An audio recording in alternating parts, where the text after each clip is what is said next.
یہ ZBC کی Urdu service ہے. پیش خدمت ہے حالات حاضرہ کا پروگرام سیربین. یہ پروگرام ہر روز رات 8 بجے ہمارے YouTube چینل پر پیش کیا جاتا ہے.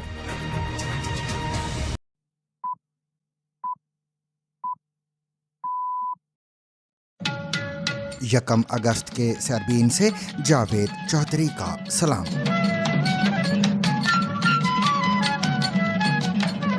صدر ٹرمپ کی ایران پر شدید حملوں کی دھمکی. کہا امریکہ ایران کو بہت بری طرح نشانہ بنائے گا. ان کا یہ بھی کہنا تھا کہ ایران کی فوجی صورتحال انتہائی تشویشناک ہے. دوسری جانب ایرانی وزیر خارجہ عباس اراغچی کا برطانیہ کو انتباہ. کہا ایران پر حملے میں تعاون ناقابل قبول ہوگا.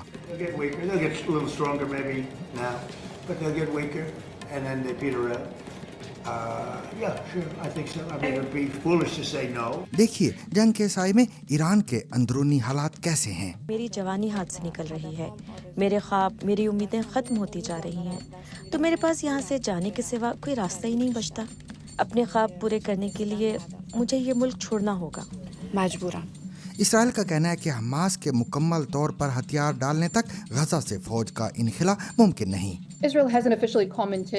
اسرائیل نے سرکاری طور پر ابھی تک اس پر کوئی تبصرہ نہیں کیا ہے، لیکن یہ ایک بہت اہم قدم ہے. ہم نے حماس سے سنا ہے، انہوں نے BBC کو بتایا ہے کہ وہ غزہ کی پٹی سے مکمل طور پر غیر مسلح ہونے پر رضامند ہو گئے ہیں. حوثیوں کی باب المندب سے گزرنے والے جہازوں سے ٹول ٹیکس وصول کرنے کی تردید. ہسپانیہ کے وزیر اعظم پیدرو سانچیز کا کہنا ہے کہ مراکش سے اسپین میں غیر قانونی طور پر داخل ہونے والے 60,000 افراد کے ذمہ دار انسانی سمگلر ہیں. I want to work. It took me 2 hours. This is my little brother. جانیے انڈیا کے نئے وزیر تعلیم کون ہیں اور ان پر تنقید کیوں ہو رہی ہے. ایک ایسے ویکتی کو اس پد پر آسین کیا جس نے ایک گربھوتی مہیلا کے بلاತ್ಕಾریوں کی رہائی پر اپنی سہمتی ویکت کی، خوشی جتائی. ملیے کشمیر کے اس رضاکار غوطہ خور سے جو دوسروں کی جان بچانے کے لیے اپنی جان خطرے میں ڈالتے ہیں. میں 16 سال سے کر رہا ہوں. اپنے چناب ویلی میں بہت ٹائم سے کر رہا تھا. کشمیر میں 8 مہینے سے کر رہا ہوں. تو کوشش انسانیت کی ہے. میں سمجھتا ہوں کہ اتنے سارے تیراک جموں کشمیر میں اللہ نے میرے ذہن میں یہ چیز ڈالی ہے، تو میں اس کام کو ذمہ داری سمجھ کے کرتا ہوں اور فری آف کاسٹ کرتا ہوں. برطانیہ میں بگ بین کی حفاظت کے لیے نئی نسل کی تلاش. لندن میں نایاب اپرینٹس شپ کا اعلان. آپ کو اس شاندار مشین کو اپنا کام کرتے ہوئے یعنی پورے لندن میں گھنٹیاں بجاتے ہوئے دیکھنے کا موقع ملتا ہے. اب پیلس نے ایک اپرینٹس یا شاگرد کے لیے اشتہار دیا ہے. وہ گھڑیوں کی دیکھ بھال کا یہ ہنر اگلی نسل کو منتقل کرنا چاہتے ہیں. مزید یہ بھی جانیے کہ پہلی محبت کو بھلانا اتنا مشکل کیوں ہوتا ہے. اور پیرس اولمپکس میں 92.97 دور نیزہ پھینک کر اولمپک ریکارڈ قائم کرنے والے ارشد ندیم گلاسکو میں جاری دولت مشترکہ کھیلوں میں 9ویں پوزیشن پر کیوں. اس کے علاوہ مزید خبریں بھی آج کے سیربین میں شامل رہیں گی، مگر ہمیشہ کی طرح پہلے اہم عالمی خبروں کا خلاصہ.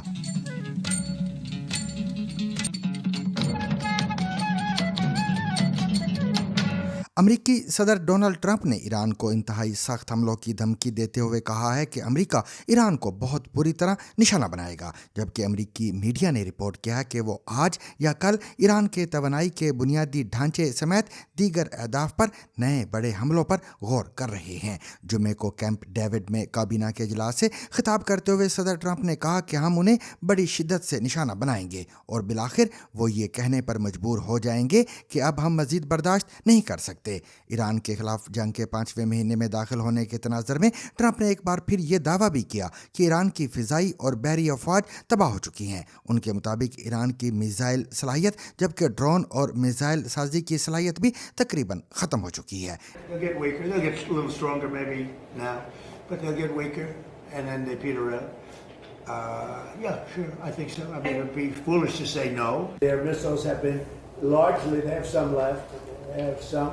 But they have far fewer than they had 4 or 5 months ago. Their manufacturing capacity is almost gone.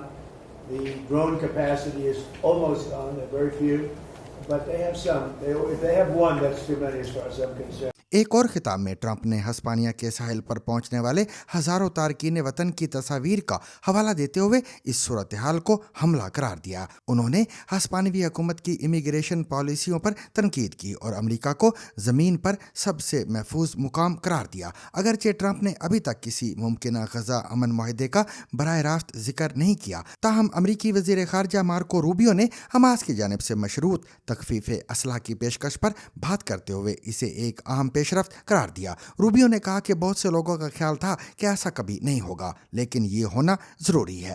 حقیقت یہ ہے کہ انہوں نے اس پر اتفاق کیا ہے، جس سے ظاہر ہوتا ہے کہ یہ ایک حقیقی اور قابل حصول ہدف ہے۔ اجلاس کے دوران صحافیوں سے گفتگو کرتے ہوئے ٹرمپ نے یہ بھی کہا کہ انہیں یقین نہیں کہ مینیسوٹا کے پانی کی فراہمی کے نظام پر ہونے والے سائبر حملے کے پیچھے ایران کا ہاتھ ہے۔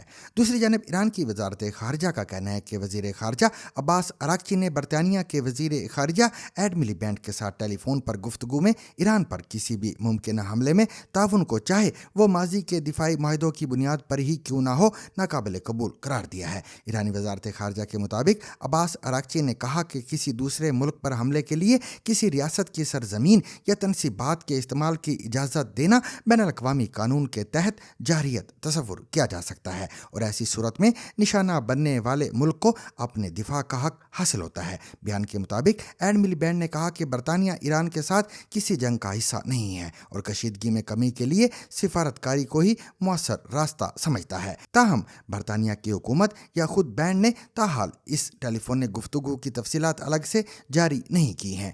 جنگ کی مجموعی صورتحال، عارف شمیم کی زبانی۔ اس جنگ کو 5 ماہ گزر چکے ہیں اور امریکی فوجی طاقت اب بھی ایران کو نشانہ بنا رہی ہے، لیکن اس بات کے بہت کم آثار ہیں کہ وہ اپنے مقاصد حاصل کر پائے ہیں۔ امریکی فضائی حملوں نے خلیج میں واقع جزیرہ کشم اور ایران کے تیل پیدا کرنے والے صوبے خوزستان کو نشانہ بنایا ہے۔ اطلاعات کے مطابق امریکی سینٹرل کمانڈ کے سربراہ ایڈمرل بریڈلی کوپر نے ایران کے خلاف مزید 2 ہفتوں تک جاری رہنے والے اور پہلے سے زیادہ شدید حملوں کے منصوبے تیار کیے ہیں۔ اس کے باوجود ایران کی IRGC بدستور ڈٹی ہوئی ہے۔ یہاں وہ اردن میں ایک امریکی فوجی اڈے پر میزائل داغتے ہوئے دکھائی دے رہے ہیں۔ جنگ کا دائرہ وسیع ہوتا جا رہا ہے۔ اس ہفتے یمن میں ایران کے حمایت یافتہ حوثیوں نے دعویٰ کیا کہ انہوں نے ایک سعودی ڈرون مار گرایا ہے، جبکہ اس سے ایک دن قبل انہوں نے سعودی عرب کی تیل کی تنصیبات پر حملہ کیا تھا۔ عراق میں امریکہ اور سعودی عرب نے مشترکہ فضائی حملے میں ایران کی ایک اور اتحادی ملیشیا کو نشانہ بنایا ہے، جو سعودی تیل کی تنصیبات پر ڈرون حملے بھی کرتی رہی ہے۔ اور اب مصر کے بھی اس تنازع میں گھسیٹے جانے کا خطرہ پیدا ہو گیا ہے، جب ایک نامعلوم ڈرون نے دمیات کی بندرگاہ میں ایک گیس بردار کنٹینر جہاز کو آگ لگا دی۔ اس تمام منصے کے دوران آبنائے ہرمز، جو عالمی تجارت کے لیے نہایت اہم بحری گزرگاہ ہے، بڑی حد تک جہاز رہانی کے لیے بند رہی ہے۔ یہاں ایران کی IRGC نیوی ایک تجارتی جہاز کو حملے کی دھمکی دیتی سنائی دے رہی ہے۔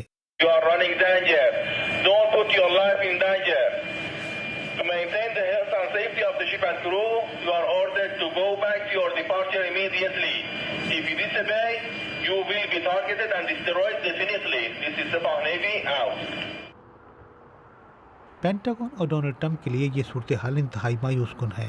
امریکہ کی فوجی طاقت ایران کے مقابلے میں کہیں زیادہ ہے، لیکن اس کے باوجود اب تک وہ ایران کو ہتھیار ڈالنے پر مجبور کرنے میں ناکام رہا ہے، اور 5 ماہ کی ناکام سفارتکاری کے بعد ایسا لگتا ہے کہ کسی کو بھی نہیں معلوم کہ اس جنگ کا خاتمہ کیسے کیا جائے۔ ایران میں جہاں حالیہ مہینوں میں کشیدگی اور جنگ کے اثرات نے معمولات زندگی کو بری طرح متاثر کیا ہے، وہاں BBC کو ایک غیر معمولی موقع ملا کہ وہ ملک کے مختلف حصوں کا دورہ کرے۔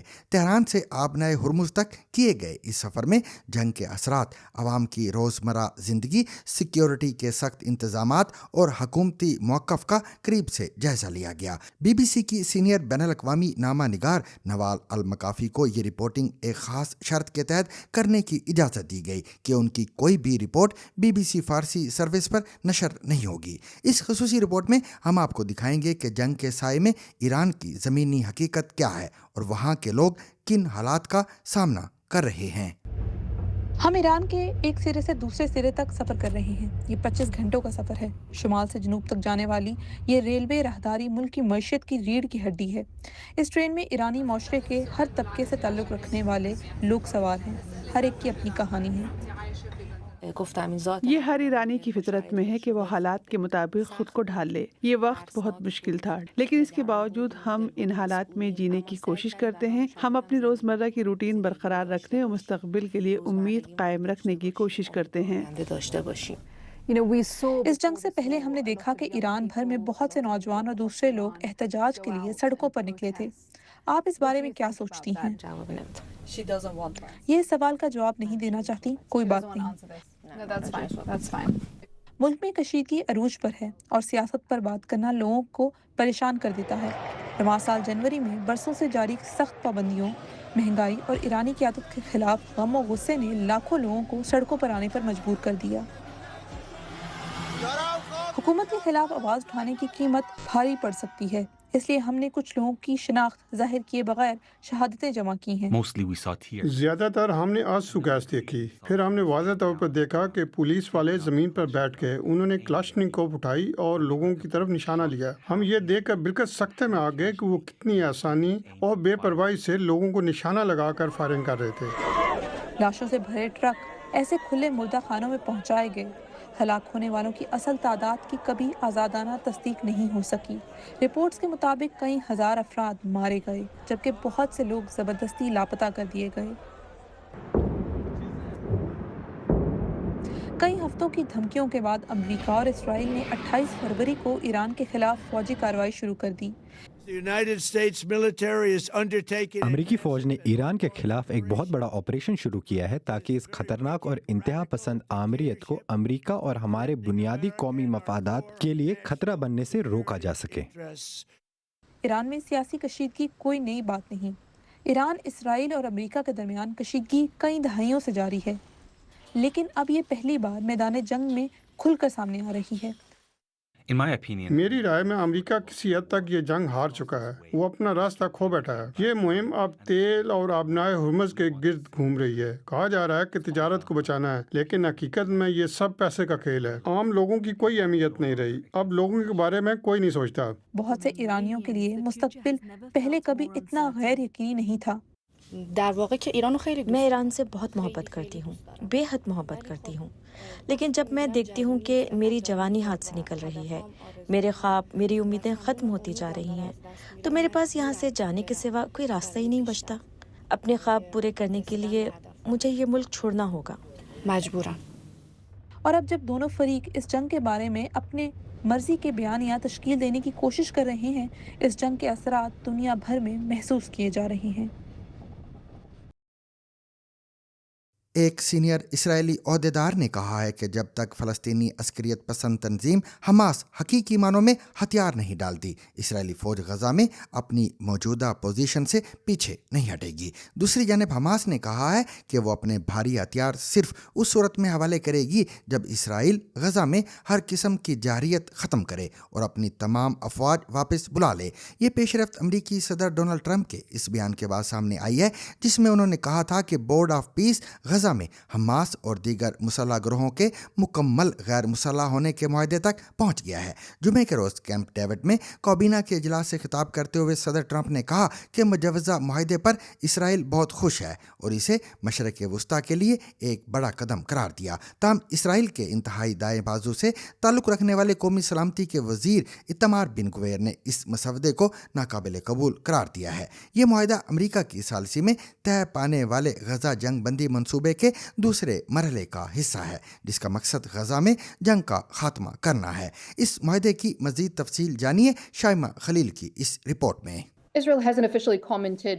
اسرائیل نے سرکاری طور پر ابھی تک اس پر کوئی تبصرہ نہیں کیا ہے، لیکن یہ ایک بہت اہم قدم ہے. ہم نے حماس سے سنا ہے، انہوں نے BBC کو بتایا ہے کہ وہ غزہ کی پٹی سے مکمل طور پر غیر مسلح ہونے پر رضامند ہو گئے ہیں. ہم نے اس روڈ میپ کا متن بھی حاصل کر لیا ہے اور یہ واقعی آپ کو حماس کی جانب سے نہ صرف شہری کنٹرول بلکہ غزہ کی پٹی کا فوجی کنٹرول بھی چھوڑنے کے منصوبے کے ان مراحل کی پہلی جھلک دکھاتا ہے. یہ ایک بہت ہی پیچیدہ آپریشن ہے، اس میں بہت وقت لگے گا، لیکن یہ واضح سمجھتے رہے کہ یہ ایک مرحلہ وار عمل ہے. ہم نے ایسے مراحل پہلے بھی دیکھے ہیں جہاں آپ پہلے مرحلے تک پہنچتے ہیں لیکن پھر دوسرے اور تیسرے مرحلے میں رکاوٹیں آ جاتی ہیں. لیکن یہ منصوبہ غزہ کی پٹی میں چھوٹے مسلح گروہوں کے ہتھیار پھینکنے سے شروع ہوتا ہے. پھر آپ حماس کے اپنے فوجی ڈھانچے کی طرف بڑھتے ہیں اور وہ ایک بہت بڑا اور پیچیدہ ڈھانچہ ہے. اس میں سرنگیں شامل ہیں، پیداواری تنصیبات، بھاری ہتھیار، ذاتی ہتھیار اور ساتھ ہی حماس کے فوجی اہلکار شامل ہیں.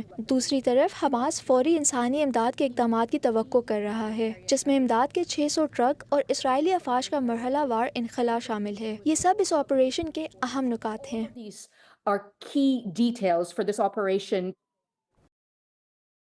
یمن کے حوثیوں کے زیر انتظام میری ٹائم کوآرڈینیشن باڈی نے ان خبروں کی تردید کی ہے جن میں دعویٰ کیا گیا تھا کہ یہ گروہ باب المندب کی آبنائے سے گزرنے والے تجارتی جہازوں سے ٹول ٹیکس وصول کرنے کا منصوبہ بنا رہا ہے. ادارے نے سنیچر کے روز جاری اپنے بیان میں کہا کہ اس حوالے سے کوئی فیصلہ نہیں کیا گیا اور اس اہم آبی گزرگاہ سے جہازوں کی آمد و رفت بدستور مفت ہے. یہ رد عمل اس خبر کے بعد سامنے آیا جس میں خبر رساں ادارے روئٹرز نے بدھ کے روز علاقائی ذرائع کے حوالے سے رپورٹ کیا تھا کہ ایران کی حمایت یافتہ حوثی تحریک سعودی عرب کی جانب سے بحری ناکہ بندی کے اعلان کے بعد جنوبی بحیرہ احمر سے گزرنے والے تجارتی جہازوں سے ٹول ٹیکس وصول کرنے پر غور کر رہی ہے.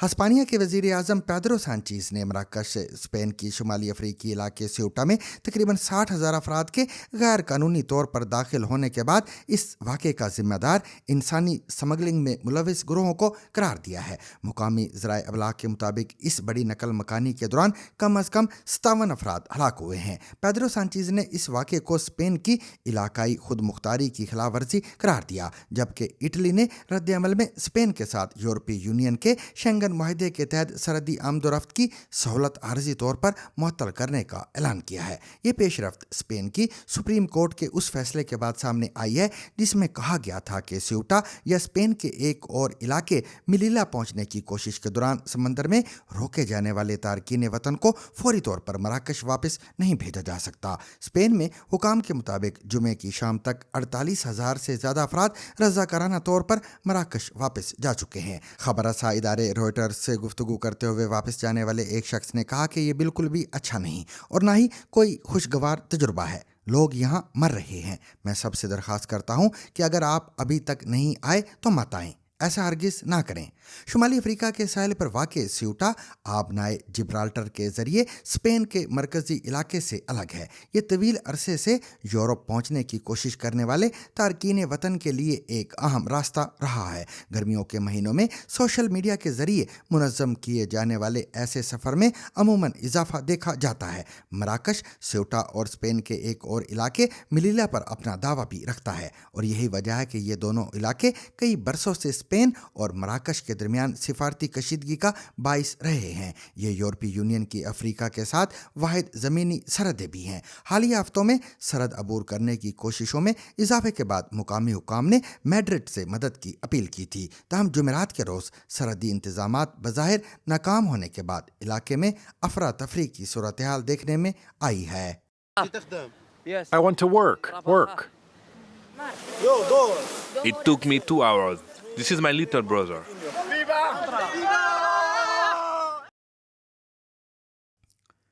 پاکستان کے صوبہ بلوچستان میں سورینج کے علاقے میں کوئلے کی کان میں جمعرات کو پیش آنے والے حادثے کے بعد کان میں پھنسے کانکنوں کی تلاش ابھی بھی جاری ہے اور PDMA کا کہنا ہے کہ اب تک 34 افراد کی لاشیں نکالی جا چکی ہیں. سورینج بلوچستان کے دارالحکومت کوئٹہ سے مشرق میں تقریباً 40 کلومیٹر کے فاصلے پر واقع پہاڑی علاقہ ہے جہاں بڑی تعداد میں کوئلے کی کانیں موجود ہیں. بلوچستان میں قدرتی آفات سے نمٹنے کے ادارے PDMA کے مطابق کان میں جب دھماکہ ہوا تو اس وقت اندر کم از کم 36 کانکن موجود تھے. آل پاکستان مائنز لیبر فیڈریشن کے مرکزی صدر عابد یار نے بتایا کہ سورینج میں پیش آنے والے حادثے میں ہلاک ہونے والوں میں وادی سوات کے علاقے شانگلہ کے ایک ہی گاؤں پیر آباد سے تعلق رکھنے والے 28 افراد بھی شامل ہیں جن میں سے 8 افراد کا تعلق 2 گھروں سے ہے.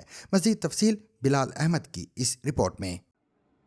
بلوچستان میں سورینج کے علاقے میں کوئلے کی کان میں پیش آنے والے حادثے کے بعد امدادی کارروائیاں جاری ہیں.